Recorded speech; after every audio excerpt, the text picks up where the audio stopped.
TV तोड़ दिया। TV वालों आज माफ करो, आज माफ करो मुझे। कोई मेरा कुछ नहीं बिगाड़ सकता। मैं क्या, नमस्ते आंटी जी। तो की हाल चाल भाई लोग, आज हम बात करने जा रहे हैं एक ऐसी मासूम कन्या के बारे में जो कि आपसे चंद शब्द कहना चाहती है। These nepotistic stars ना, आप जा रहे हो ना फिल्म देखने, तो मत जाओ।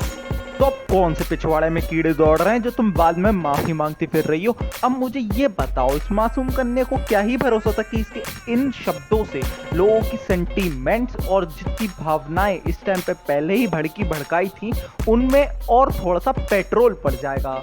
Please don't boycott this film. क्या मतलब इनके चरस के नशे उतर गए हैं और इसके बाद में इनको जब होश आया तो इन्हें ये लगा कि इनकी मूवी तो बॉयकॉट हो गई। समझ में आया? बाप बाप होता है, बेटा बेटा होता है। और जब नशे की बात हो ही चुकी है तो वापस से हम आपको कुछ चीजें याद दिलाना चाहेंगे। बॉलीवुड और ड्रग्स का रिश्ता भाई साहब ऐसा है, साथ निभाना साथिया जैसा। कोई भी हाथ छोड़ने का नाम ही नहीं ले रहा। संजय दत्त के टाइम से भाई साहब जो ड्रग्स चल रहा है वो आर्यन खान भी उसे आगे को बढ़ा रहे हैं। मतलब ये पीढ़ी दर पीढ़ी आगे बढ़ते ही जा रहा है। सही खेल गया बेंच। आखिरकार एकता कपूर के सीरियल तो हर किसी ने देखे हैं। मतलब कोई मर भी जाएगा तो उसकी बेटी आगे कंटिन्यू करेंगे या बेटा आगे कंटिन्यू करेंगे। एक तरफ एनसीबी बॉलीवुड की मार रहा है और दूसरी तरफ बॉयकॉट ट्रेंड चल रहा है। ऐसे में बॉलीवुड अपनी बचाए तो बचाए कैसे, क्योंकि भागते भूत की तो लंगोटी ही सहारा। उसी तौर पे कार्तिक आर्यन इनका सहारा बन के आया। एक ही ऐसी मूवी थी जो कि फ्लॉप नहीं गई, पूरा का पूरा थिएटर खाली है। तो भैया ऐसे तो इन्होंने एक बार को तो अपनी बचा ली, लेकिन अभी भी कुछ पॉइंट्स हैं जिनके कारण इनकी मारी जा सकती है, जिसका नाम है नेपोटिज्म, यानी कि भाई भतीजावाद। तो ये नेपोटिज्म हुआ कैसे? ये वो तरीका है जिसमें हम ये कहते हैं कि भैया कचरा भी खेलेगा। ये कॉन्फिडेंस। तो इन्होंने क्या किया, इन्होंने अपने खानदान के 3-4 पीड़ितों को उठाया, सीधे के सीधे अपने बॉलीवुड में घुसाया।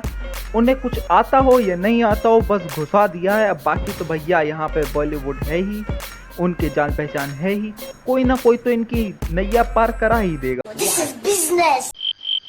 क्या मतलब हर किसी का ठेका करण जौहर ने ही ले रखा है? अच्छा। अरे बाप रे, ये तो धोती खोल रहा है। तो ऐसे में भैया बॉलीवुड को कैसे कोई छोड़ दे। बॉलीवुड में भैया करण जौहर सबकी बचा रहे हैं और बाकी अपने सलमान भैया गाड़ी लेके सबको मार रहे हैं। तो भैया क्राइम के तौर पे भी इन लोगों ने अपना हाथ अच्छे से जमा रखा है। क्राइम के तौर पे जैसे कि आपके संजू बाबा हो, कर रहे हैं सलमान खान हो गए, और अब तो भैया मूवीज भी तगड़ी तगड़ी बना रहे हैं, क्योंकि राज कुंद्रा भी पीछे नहीं है। शर्म नहीं आता है? ये तेरा वजह से मेरा आत्महत्या करने का टाइम आ गया है। शर्म नहीं आई तुझे? और भैया आमिर खान ने इतने के बाद में छुट्टी नहीं ली है। उसने इतना तगड़ा स्टेटमेंट जो दिया था पहले उसकी वाइफ ने कि भैया उसे इंडिया में सेफ्टी महसूस नहीं होती है, इसलिए उन्हें देश छोड़ देना चाहिए। Should we move out of India? Now that's a disastrous and very big statement for Kiran to make to me. निकल लौड़े, पहली फुर्सत में निकल। कोई जरूरत नहीं हिंदुस्तान को तेरी, पहली फुर्सत में भोसड़ी के निकल। उसके बाद में भाई साहब इन्होंने अभी क्या किया, टर्की के पास गए, तो जो कि भैया पहले से ही इंडिया के खिलाफ रहता है। दिया था। अब कई मीडिया रिपोर्ट्स के हवाले से ये खबर सामने आ रही है कि फिल्म लाल सिंह चड्ढा को पाकिस्तान में 11 अगस्त को रिलीज करने की प्लानिंग थी। खाता इधर का, गाता है उधर का। ये तो हो गई भैया देश के खिलाफ जाने वाली बात। और उसके बाद में अब आते हैं भैया इनके रिलीजन पे, कि ये भैया रिलीजन के ऊपर हर बार बॉलीवुड प्रहार पे प्रहार किए जा रहा है। अभी लाल सिंह चड्ढा में इन्होंने क्या किया, इन्होंने भैया सरदार का गेटअप इस तरीके का बनाया जिससे कि दूसरे लोग ऑफेंड हुए। और साथ ही साथ भैया आर्मी मैन जो कि भैया देश की सुरक्षा करता है, उसकी भी इन्होंने मजाक बना के रख दिया कि भैया वो वेल फिट नहीं होते हैं जब वो ट्रेनिंग में लिए जाते हैं। तुम जैसे मादर चौधों को अगर मार के जेल जाना पड़ा, 14 साल मंजूर है बहन चौथ। हिंदुओं के सेंटिमेंट्स की तो उन्हें रत्ती भर कदर थी ही नहीं कभी। अगर तुम कोई सी भी मूवी उठा के ले के आओगे तो उसमें तुम देखोगे गौर से, तो कहीं ना कहीं ऐसी चीज जरूर होती है जिससे कि भैया हिंदुओं को ऑफेंड किया जा सके, इन लोगों को नीचे दिखाया जा सके।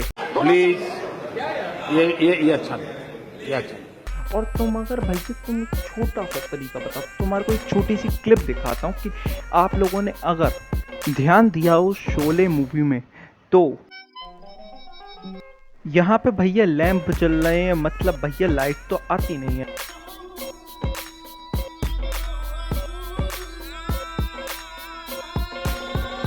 तो फिर यहाँ पे भैया नमाज की आवाज कैसे आ गई, मुझे ये बता दो। तो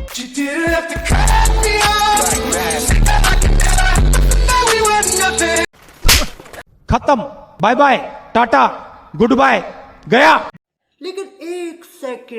तो भैया हमने आज की वीडियो में आपको सारे मेन पॉइंट्स बता दिए हैं, तो आज के लिए इतना ही रखते हैं। हम आपको मिलेंगे अगले रोस्ट वीडियो में। आप लोग खुद कमेंट सेक्शन में बता सकते हो कि अगर आपको वीडियो अच्छी लगी तो क्या क्या कमियां थी।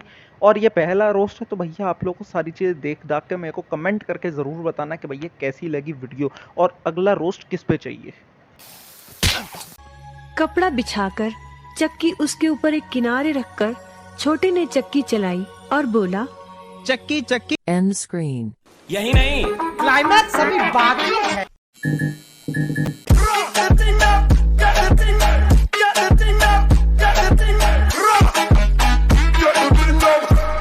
मैं खा देम क्या लिया।